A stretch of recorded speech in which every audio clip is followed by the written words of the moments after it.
بسم الله الرحمن الرحيم.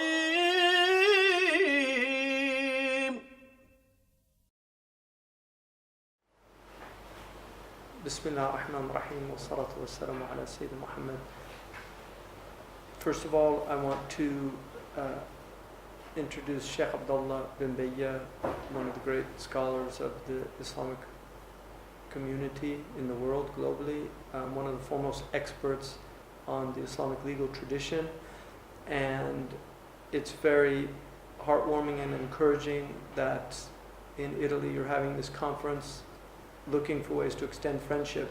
Sheikh Abdullah bin Bayya recently spearheaded an initiative to revive a classical piece of Muslim history, which is the famous Constitution of Medina, in which our Prophet, peace be upon him, put forward a unified citizenship of all of the different communities. And so we're here with Sheikh Abdullah bin Bayya to speak a little bit about what was behind that initiative and what we would like to hopefully see in the future.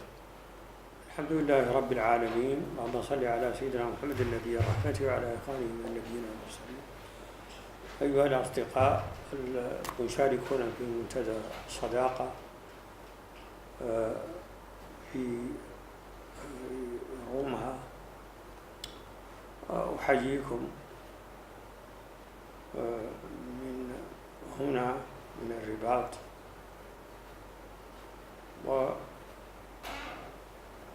وأتمنى لكم عملا جيدا ومناقشات ثرية خصبة. Bismillah ar-Rahman ar-Rahim. So the Sheikh began with prayers and peace, praising God and prayers and peace upon our Prophet and also on all of the other prophets that have come. Extends greetings to our friends and brothers and sisters in Italy that are participating in this conference that is revolving around a very important concept of friendship. That I greet you from the city of Rabat in Morocco, and I hope that your conference is one in which you accomplish great things that are beneficial, that your discussions are beneficial, that lead to ways of promoting friendship. One of the things that we have done in order to promote friendship was our Marrakesh Declaration, and I've been asked really to discuss how that started, what the initiative was, and it developed. It basically began as a very small initiative, but it began to develop and mature to the point where a relatively large number of Muslims and even people from other faith communities, including the Jewish, the Christian, the Hindu, the Buddhist communities, and some of the minority communities that in some ways represent really a type of spiritual museum in the Middle East, because these are ancient communities that have been preserved over the centuries in that region, and they were able to live in that region as protected minorities. But unfortunately, as you know, events have occurred in the region.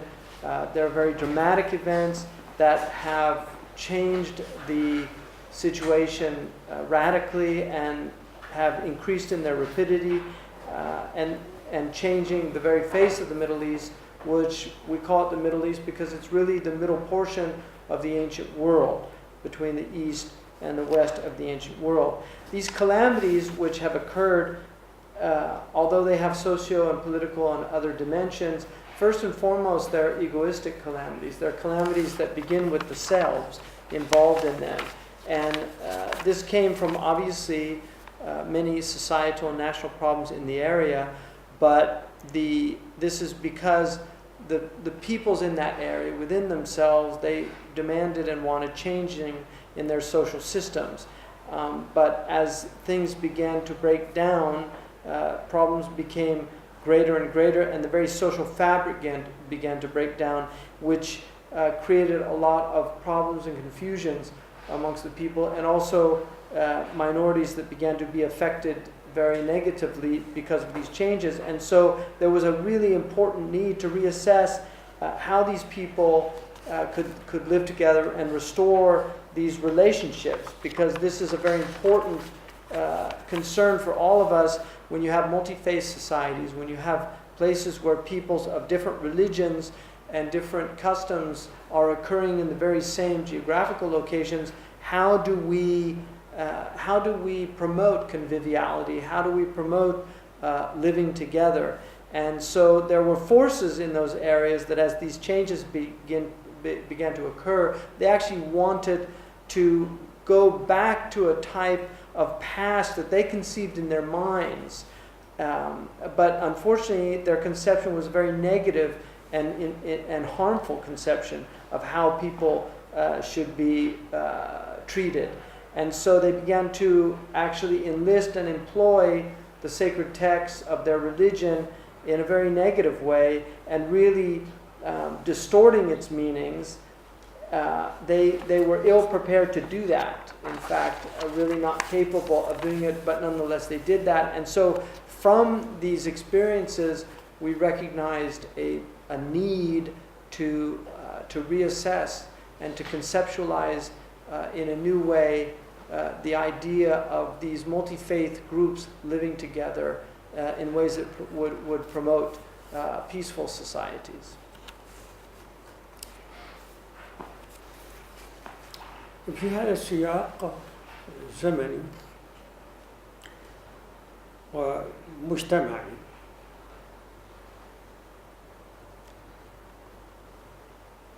كان لابد من رد فعل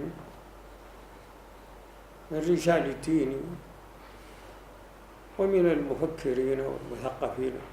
So in the conditions that, the social conditions and the time that we found ourselves in, the religious leaders actually had an obligation to respond, especially given the extremists were using sacred texts to justify their actions. So we needed to respond using the same weapons to show their mistakes and to reveal also texts from within our tradition that actually promoted conviviality, that promoted peace, that also promoted citizenship. And that citizenship itself not only does not negate our religion or negate the idea that one is adhering to Islam if they promote citizenship, but that the religion itself has principles that affirm citizenship and affirm social equality and rights and responsibilities, that the religion itself demands that we not discriminate based upon color or creed or gender or other religions. And so this is what we wanted to present. We had to have decisive proofs for these premises that we were promoting, and that our religion not only promoted peace, but it also promoted citizenship itself. And so we began in 2012 in Nouakchott, the capital of the country of Mauritania, with a group of scholars, intellectuals, and also some ministers that were involved, especially from the country of Morocco.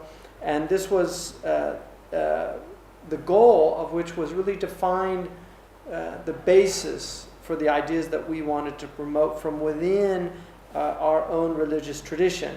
And this led to really bringing out the Covenant of Medina, what's known as the Sahifa of Medina, the Covenant of Medina.